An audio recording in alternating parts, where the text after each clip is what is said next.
Here are the books you need to read as a licensed mental health counselor to really change the patterns that you're making, as well as understand why somebody may not be able to meet your needs emotionally and how to respond instead.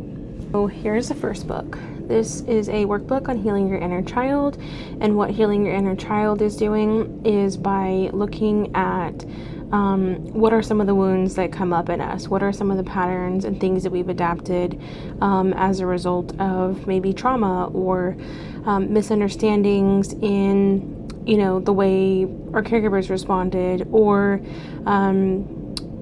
certain beliefs that we've held on to, and kind of where did those come from? Like, how did we learn those, and why are those so hard for us to change? And then how do we integrate that in with our responsible, healthy adult that we have become?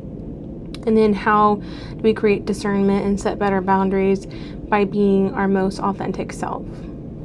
So in this book, it says adult children of emotionally immature parents. However, I find that this is great to really understand why you may be hitting certain barriers when it comes to communication with your coworkers or your friends.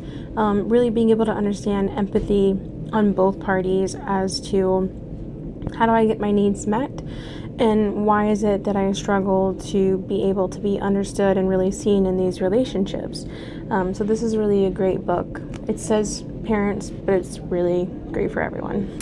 If you like this kind of content, feel free to give me a follow. I'm a licensed mental health counselor here in Tampa, Florida, and I talk all things trauma therapy, inner child work, neurofeedback, and even have some travel stuff in there.